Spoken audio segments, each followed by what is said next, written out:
सम्मन और मूसन का बलिदान। गुरु अर्जुन साहिब के वक्त दो व्यक्ति, पिता और पुत्र, अच्छे प्रेमी और शब्द के अभ्यासी थे। पिता का नाम सम्मन और पुत्र का नाम मूसन था। वे मजदूरी करके अपना गुजारा करते थे। जब गुरु साहिब अमृतसर से लाहौर गए तो कोई सेवक कहे कि मेरे घर खाना खाओ, कोई कहे मेरे घर खाओ। यह देखकर गुरु साहिब ने कहा कि आप सभी सूची बना लो कि किस दिन किसके घर प्रसाद है। यह बात सुनकर सम्मन और मूसन को भी शौक हुआ कि हम भी प्रसाद करें। उन्होंने सोचा कि खर्च को पूरा करने के लिए और अधिक मजदूरी कर लेंगे, सो उन्होंने भी सूची में नाम लिखवा दिया।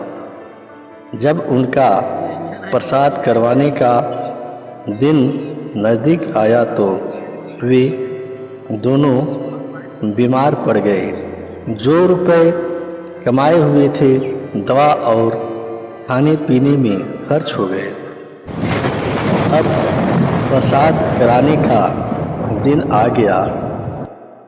लांगड़ियों का नियम था कि जो खाना उन्हें सुबह बनाना होता, उसके लिए वे रात को वही बर्तन और अन्य सामान तैयार कर लेते थे। रात को लांगड़ी आए और उनसे बोले, भाई जी, सुबह आपके घर प्रसाद है, सो हमें सामान दो। अब उनके पास कोई चीज़ तैयार नहीं थी। आपस में सलाह करते हैं कि क्या करें। आखिर सलाह हुई कि चोरी करके इस ज़रूरत को पूरा किया जाए। बाद में इतना रुपया कमाकर वापस कर देंगे। सद्गुरु की सेवा जरूर करनी है। अगर प्रसाद न किया तो गुरु साहिब क्या कहेंगे। यह सोचकर उन्होंने लांगड़ियों से कहा कि अभी तो नहीं, लेकिन कल सूरज निकलने से पहले ही सारा सामान दे देंगे। लांगड़ी चले गए। उनकी गली में एक साहूकार की दुकान थी। रात को उसकी दुकान में सेंध लगाई। जो कुछ निकालना था सब निकाल लिया, सिर्फ नमक मिर्च मसाला वगैरह बाकी रह गया। पहले तो कहने लगे कि यह मसाला वगैरह रहने दे, फिर सोचा कि नहीं, दोबारा चलकर ले ही आए। जब वे मिर्च मसाला लेने गए तो साहूकार जाग गया। उस समय बाप तो दुकान से बाहर आ चुका था। बेटा सेंध में से निकल रहा था।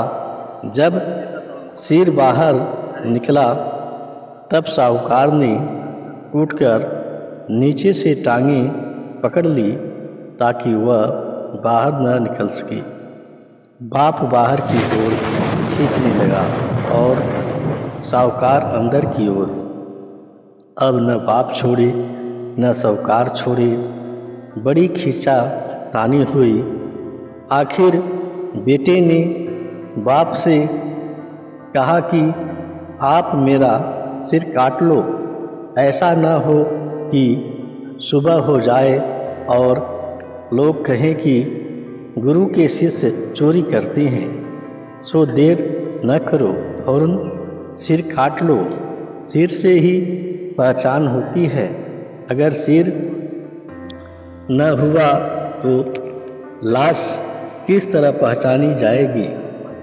अब बाप अपने ही बेटे का सिर किस तरह काटे?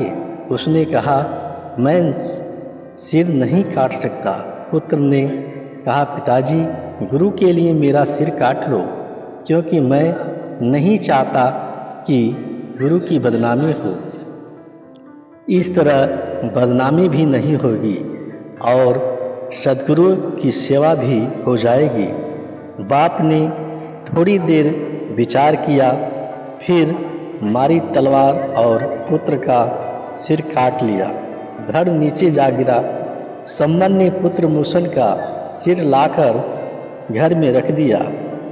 अब बेटी की मौत कलेजा कैसे ठहरे? बड़ी मुश्किल से 1 घंटा गुजारा। उधर साहूकार ने कहा कि चोर को देखें तो सही कौन है। जब देखा उसका सिर नहीं है, उसको फिक्र हो गई। मन में सोचता है, अगर इसको ठिकाने न लगाया तो सुबह पुलिस मेरे दरवाजे पर खड़ी होगी और मैं पकड़ा जाऊंगा। पुलिस कहेगी कि तूने सिर काटा है, हो न हो किसी के घर रख दें। उसने सम्मन को बुलाकर लाश उठवाई और कुछ रुपए भी दिए कि इसको ठिकाने लगा दे, मैं तुझे और भी खुश कर दूंगा। सम्मन ने धड़ को वहाँ से उठा लिया और अपने घर लाकर धड़ और सिर दोनों जोड़कर रख दिए। इससे उसका दुख काफ़ी कम हो गया। सोचा कि मैं अब कहूँगा जी मूसन बीमार है। जब सुबह हुई, लांगरी आए। सम्मन ने उनको सारा सामान दे दिया। लांगरी लगे प्रसाद तैयार करने। जब प्रसाद तैयार हो गया तब गुरु साहिब आए। गुरु साहिब ने कहा, सम्मन मूसन को बुला। सम्मन ने उनसे अर्ज की, महाराज जी, वह तो बीमार है। गुरु साहिब ने फरमाया, बीमार है तो क्या हुआ, उसे जरूर बुलाओ। सम्मन बोला, हुजूर, वह नहीं आ सकता। गुरु साहिब कहने लगे, नहीं, उसको आना चाहिए। सम्मन ने हाथ जोड़कर अर्ज की, हुजूर, मेरे कहने से वह नहीं आता। गुरु साहिब बोले, अच्छा तो फिर मैं बुलाऊं? सम्मन ने कहा, जी हाँ, जरूर बुलाओ। गुरु साहिब ने आवाज लगाई, मूसन उठकर बाहर आ जा। ऐसे वक्त तू कहाँ चला गया है? गुरु जी का इतना कहना था कि मूसन उठकर ठीक ठाक होकर बाहर आ गया और मूसन और सम्मन दोनों गुरु साहिब की चरणों पर गिर पड़े, जिन्होंने अपना तन मन गुरु को सौंप दिया। उन्होंने अपना सत